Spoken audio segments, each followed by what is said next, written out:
territoire national, il est 13h, 15h dans la bande de Gaza.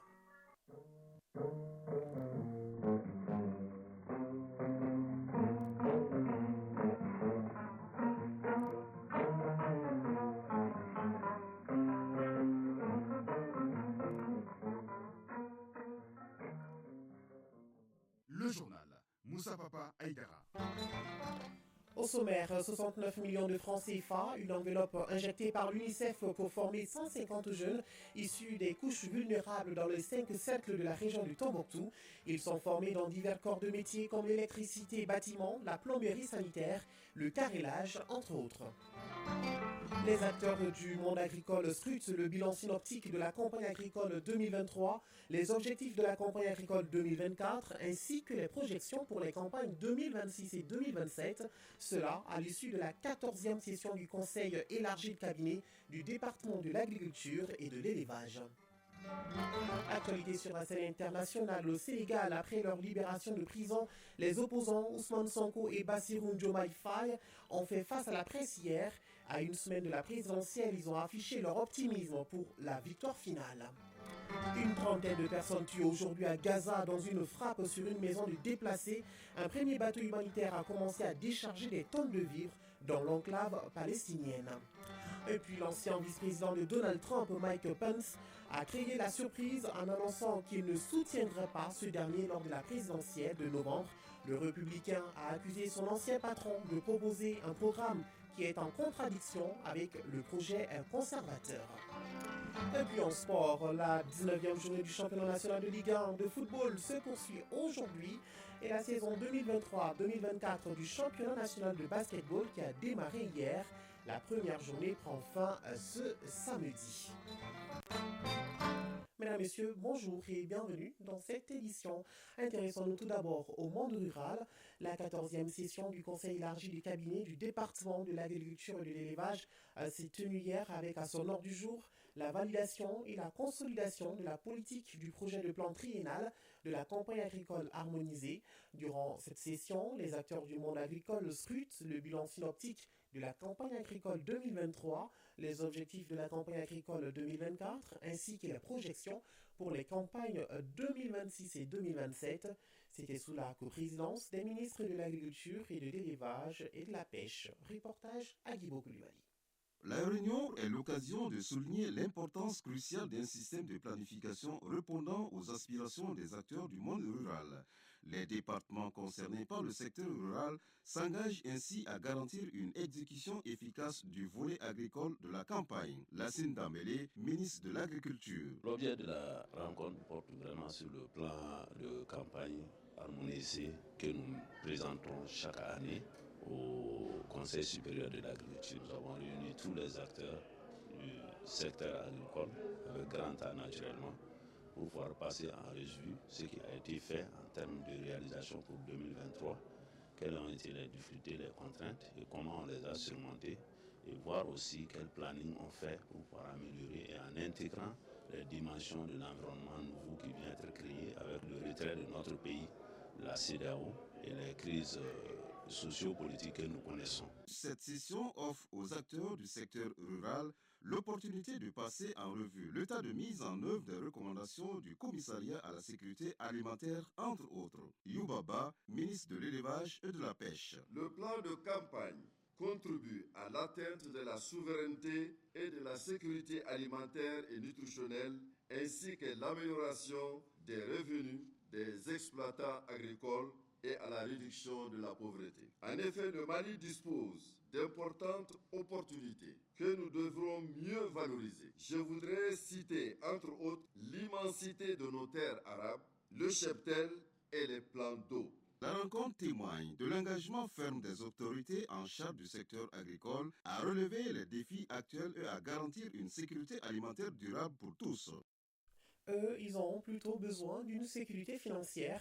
Il s'agit de 150 jeunes issus des couches vulnérables dans les 5 cercles de la région du Tombouctou qui sont bénéficiaires d'un nouveau projet de formation sur initiative du ministère de l'Entrepreneuriat national, de l'Emploi et de la Formation professionnelle en partenariat avec l'UNICEF. Ce projet entièrement financé par l'UNICEF a un coût de 69 millions de francs CFA permettra à ces jeunes d'être autonomes en apprenant des métiers de leur choix à travers des filières porteuses comme l'électricité bâtiment, le maquillage, l'électricité photovoltaïque, la plomberie sanitaire, le carrelage et la maintenance et réparation motopompe. De notre bureau régional à Tombouctou, Najim Baba Cissé.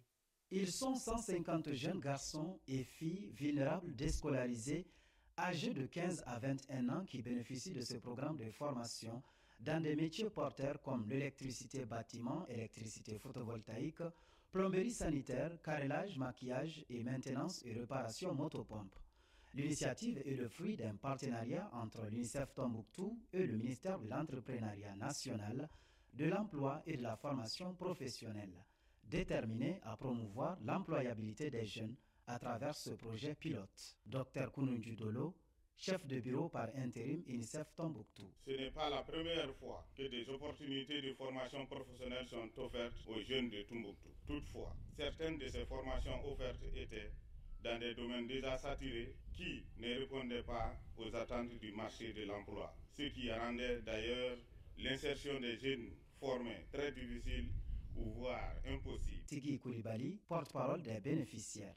Cette formation nous sera d'une grande utilité. C'est un moyen de lutter contre le chômage. Ce projet de formation sera exécuté par des centres de formation locaux agréés sous la supervision des services techniques déconcentrés de l'État en charge de l'emploi et de la formation professionnelle.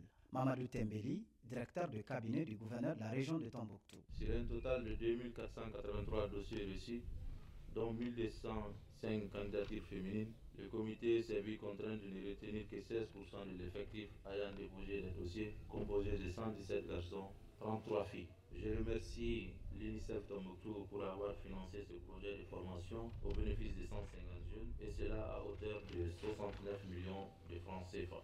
Le directeur de cabinet a exhorté ces 150 jeunes sélectionnés sur plus de 2000 à l'assiduité au cours de leur formation afin d'en tirer profit. Les différentes formations de ce projet dureront 6 mois. Tombouctou, Najim Baba Cissé, Alou Koulibaly pour l'ORTM. Direction la région de San où l'ONG World Vision a tenu une rencontre de clôture et de dissémination des résultats du projet Image démarré en 2020 pour une durée de 4 ans. Le projet Image a clôturé ses activités en décembre 2023, d'où cette rencontre bilan de 2 jours avec les acteurs.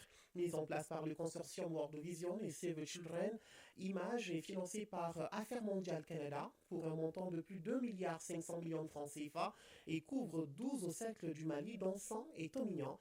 Il s'est focalisé sur l'amélioration de l'éducation inclusive des adolescentes au Mali. 200, la correspondance de Drissa Koné. Imagine est mise en œuvre par le consortium World Vision et Save the Children. Il est financé par Affaires mondiales Canada à plus de 2,528 milliards de francs CFA. Adama Keita, manager des zones 100 Koro, projet Imagine. L'objectif principal de cet atelier s'inscrit vraiment dans le cadre de la redevabilité, qui est une culture au niveau de World Vision et je crois même au niveau de tous les membres du consortium, qui consiste à rendre compte la collecte des feedbacks, autrement dit des retours des parties prenantes. Ibrahim Zaka Touré, directeur de l'Académie d'enseignement des Sangs. Il nous revient aujourd'hui au départ du projet de pouvoir pérenniser les acquis et de consolider et capitaliser les résultats qui sont très très probants pour l'école malienne pour que nos enfants puissent avoir un changement de comportement. Durant 4 années, Imagine s'est focalisé sur l'amélioration de l'éducation inclusive des filles adolescentes ainsi que les garçons dans 12 cercles du Mali, dont 100 et Tomignan. Une batterie d'actions a été menée. Moustapha Kanté, conseiller au gouvernorat de San. Nous pouvons citer la formation de 2800 adolescents sur les compétences de vie courante, la formation de 2154 enseignants sur diverses thématiques comme l'appui psychosocial, l'éducation inclusive, la discipline positive, la formation de 1174 membres du comité de gestion scolaire, l'élaboration de plans de développement éducatif dans 28 communes, etc. Cet atelier sera sanctionné par des recommandations qui permettront aux parties prenantes du projet Imagine de prendre le relais. Sans Drissa Kone et Sedou Kamena pour le RTM. Nous voyons à présent avec Fousseini Samaké le point de la 9e session du conseil d'administration de l'agence de développement régional ADR tenue à Ségou. Les administrateurs ont planché sur le bilan annuel des activités 2023, le plan de passation des marchés 2024, le plan d'action et l'avant-projet du budget 2024, chiffré à près de 400 millions de francs CFA. L'agence de développement régional de Ségou a réalisé son plan d'action 2023 à hauteur de 60%. Cette information a été partagée au cours de la 9e session du conseil d'administration de la structure. Les membres ont également planché sur les rapports d'activité 2023, le plan de passation des marchés, les programmes et les budgets 2024. Ce budget est chiffré à 388 770 000 francs CFA. Moussa Koulibaly, directeur général adjoint de l'ADR Ségou. Durant l'année 2023, notre agence a pu vraiment appuyer les collectivités de façon technique et on a pu aussi mobiliser des ressources pour accompagner les collectivités. La réalisation de l'éclairage public de Sakoiba, restauration de la forêt de Fanzana et puis la valorisation des déchets contrôlés de la décharge de Ségou. Les actions menées par l'ADR, qui est un outil efficace pour la réussite de la décentralisation, sont appréciés par les populations bénéficiaires. Chaga Damele, président du conseil d'administration de l'ADR Ségou. À Ségou, toutes les communes, tous les faits conseils de cercle et le conseil régional ont été appuyés techniquement. Ça crée une certaine confiance entre les partenaires au développement, autres que l'État, pour accepter de financer des actions de développement dans la région. Notons que l'ADR a pour mission essentielle l'accompagnement des collectivités locales dans la planification et la réalisation des activités de développement, la mobilisation des ressources et la construction des infrastructures au service des populations. Ségou Fousseini Samaké Issaba pour l'ORTM. L'Institut des hautes études et de recherche Ahmed Baba de Tombouctou dispose d'un budget prévisionnel de 758 millions de francs CFA en 2024 contre 755 millions de francs CFA en 2023. Le programme de travail pour l'année en cours prévoit la publication de certains manuscrits relatifs à la résolution des conflits et aux œuvres d'Ahmed Baba. Les administrateurs de l'Institut planchent sur les différents dossiers dont la validation permettra à la structure d'avoir un nouvel élan dans l'accomplissement de sa mission de recherche. Batraouré. Les administrateurs de l'Institut des hautes études et des recherches islamiques Ahmed Baba de Tombouctou apprécient le bilan des activités menées en 2023. Conformément à sa mission de conservation, de valorisation et de promotion des manuscrits anciens, en plus, l'Institut a confectionné 150 boîtes de conservation et 1000 fiches de catalogue. Il a aussi numérisé plus de 65 000 pages de manuscrits, des acquis qui devront être consolidés en 2024 grâce à un budget en légère hausse. Mohamed Diagaïti, directeur général de l'Institut des hautes études et recherches islamiques Ahmed Baba Touré. Le projet du budget au titre de l'année 2024 est arrêté en recettes et en dépenses à la somme de 758 133 614 francs CFA contre 755 418 372, soit une augmentation de 2 775 242 francs CFA ou 0,36%. S'agissant du plan de travail 2024, l'Institut des recherches prévoit la publication des manuscrits relatifs à la résolution des conflits, à la pharmacopée et aux œuvres d'Ahmed Baba. Mamoudou Koumaré, conseiller technique au ministère de l'Enseignement supérieur et de la Recherche scientifique. Les manuscrits mieux exploités peuvent inspirer certaines prises de décision au profit de nos populations et pourquoi pas du monde entier. Je vous exhorte en conséquence, et surtout la direction et l'ensemble du personnel de l'IERI ABT, à s'inscrire dans cette dynamique malgré les difficultés financières actuelles. Les ambitions, aussi nobles soient-elles, doivent tenir compte des moyens disponibles. Outre ces avancées dans la conservation, l'Institut des hautes études et des recherches Ahmed Baba de Tombouctou fait face à des difficultés au nombre desquelles l'insuffisance du crédit alloué, le parc roulant vieillissant. Actualité hors de nos frontières au Sénégal. L'opposant sénégalais Ousmane Sonko a fait hier sa première apparition publique au lendemain de sa sortie de prison avant de s'exprimer devant la presse. avec son second, Bassirou Diomaye Faye, candidat à la présidentielle du 24 mars, également libéré. L'occasion pour le candidat de revenir sur la période de tension politique des 3 dernières années entre pouvoir et opposition. Le candidat s'est dit confiant dans sa capacité de remporter la présidentielle tout en refusant de se projeter trop loin et de dévoiler, par exemple, quel poste il avait prévu pour son acolyte Ousmane Sonko en cas de victoire à la présidentielle. De son côté, Ousmane Sonko a aussi prédit une large victoire de son camp à la présidentielle. Au Tchad, la période de dépôt des candidatures pour l'élection présidentielle du 6 mai prochain a pris fin à minuit. À 20h hier soir déjà, une quinzaine de personnalités publiques et politiques au total avaient remis leur dossier de candidature au Conseil constitutionnel. Ce scrutin est censé mettre un terme à la période de transition entamée en avril 2021 suite à la mort du président Idriss Déby et l'accession au pouvoir de son fils Mahamat Déby. En Libye, la polémique monétaire se poursuit. Aguila Saleh, président de la Chambre des représentants basée à Tobrouk, dans l'Est libyen, a décidé de réduire la valeur du dinar libyen en imposant une taxe de 27% sur les achats de devises. Ainsi, la nouvelle taxe affaiblit le taux d'échange de 4,80 dinars libyens pour $1 à entre 5,95 et 6,15 dinars pour $1. Mais la décision a provoqué la colère et le refus des parlementaires. Le premier vice-président de la Chambre des représentants s'y oppose. Il appelle au retrait immédiat de cette fausse mesure dont les conséquences seraient catastrophiques. Une trentaine d'autres parlementaires ont signé une pétition appelant à réviser la décision qui est injuste et illégale car non soumise au vote des députés et qui de surcroît encourage des dépenses hors budget d'État. Je vous l'annonce dans les titres. À Gaza, une trentaine de personnes, dont des femmes et des enfants, ont été tuées aujourd'hui dans une frappe sur une maison abritant des déplacés dans le centre de la bande de Gaza, selon le porte-parole du ministère de la Santé du Hamas. Un premier bateau humanitaire a commencé à décharger des tonnes de vivres dans l'enclave palestinienne, au même moment où les négociations reprennent pour une trêve dans les affrontements entre Israël et le Hamas. Après plus de 5 mois de guerre, le bilan qui dépasse désormais les 31 000 morts et il n'y a toujours pas de trêve en vue.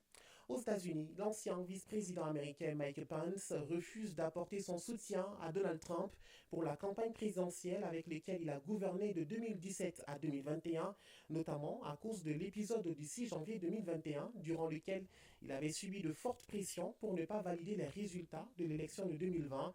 Avec son annonce, le républicain a pourtant bien créé la surprise et rompu avec une tradition historique. Le républicain a accusé son ancien patron de proposer un programme qui est en contradiction avec le projet conservateur qu'ils ont mis en place durant 4 ans.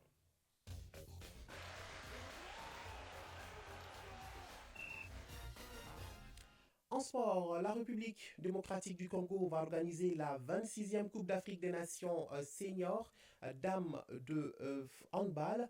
Un protocole d'accord a été signé dans ce sens entre le gouvernement congolais et la Fédération africaine de handball. Et sur le plan national, la 19e journée du championnat national de Ligue 1 de football se poursuit aujourd'hui. La saison 2023-2024 du championnat national de basketball a démarré hier vendredi. La première journée prend fin ce samedi. Voyons tout cela avec Famourou Djorté. Les 4 derniers matchs de la première journée du championnat national de basketball se jouent ce samedi dans la salle Salamatou Maïga du Palais des Sports de Bamako. Les affiches sont chez les messieurs, centre de référence de basketball de Tombouctou, CRBT Sigidekaï et Stade Malais de Bamako, Atar Club de Kidal. En série dames, il y aura Djoliba AC, centre Bintou Dambélé de Koulikoro et Stade Malais de Bamako, Caravan Sport Club. Ce vendredi 15 mars, toujours dans la salle Salamatou Maïga du Palais des Sports de Bamako, en série dames, l'AS Mandé a été battu 54-66 par l'AS Real. La rencontre Isfas AS Police a tourné à l'avantage des policières 69-39. Du côté des messieurs, l'AS Commune 1 a gagné contre l'AS Real 63-57. En football, la 19e journée du championnat national des Ligue 1 se poursuit cet après-midi avec 4 matchs. L'association sportive de Korofina reçoit l'AS Black Star sur le terrain de l'AS Real. L'AS Bakarijan accueille Afrique Football Elite au complexe sportif Karunga Keita. L'Isfas sera l'hôte de l'US Bougouni à Sotuba. Et le leader, l'AS Real, sera face au club olympique de Bamako au stade du 26 mars. Tous les matchs débutent à 16h15 GMT. En ouverture, ce vendredi, l'US Bouba a battu 4-0 11 créateurs. Binga FC s'est imposé 2-1 contre ATS Dekoro. L'AS Police et l'Union sportive du Cercle d'Ekita ont fait match nul, 1 but partout. La 19e journée prend fin demain dimanche avec la rencontre du AC Stade Malais de Bamako Ce sera au stade du 26 mars. Il n'y a plus de doute sur la tenue de la 26e édition de la Coupe d'Afrique des Nations féminines de handball à Kinshasa à la fin de cette année. Le président de la Confédération africaine de handball, Mansour Aremou, a signé en personne le protocole d'accord avec le ministre des Sports congolais, François Kaboulou. Cette CAN senior dame de handball sera la toute première CAN de l'histoire, toutes disciplines et catégories confondues, à être organisée en République démocratique du Congo. Ce sera donc le deuxième plus grand événement sportif qui va abriter la ville de Kinshasa après le 9e jeu de la francophonie. La compétition est prévue entre la fin du mois de novembre et le début du mois de décembre 2024, soit 8 mois pour préparer une meilleure organisation. 8 mois, un temps largement suffisant, et la République démocratique du Congo sera prête au moment du coup d'envoi, estime le président de la Fédération de handball de la RDC, Marcel Amos Mbayo. C'est tout pour la présente édition qui vous a été présentée par Moussa Papa Idara, mise en onde bien assurée par Alimata Ouattara, mise en ligne Sékou Traoré, réalisation Bourama Traoré. Tout de suite, vous pourrez suivre votre journal interrégional qui sera une présentation de Youssouf Traoré. Merci à tous pour votre attention. Prenez soin de vous et des autres et n'oubliez surtout pas, garde le sourire quoi qu'il arrive. Belle journée à tous sur ORTM 1.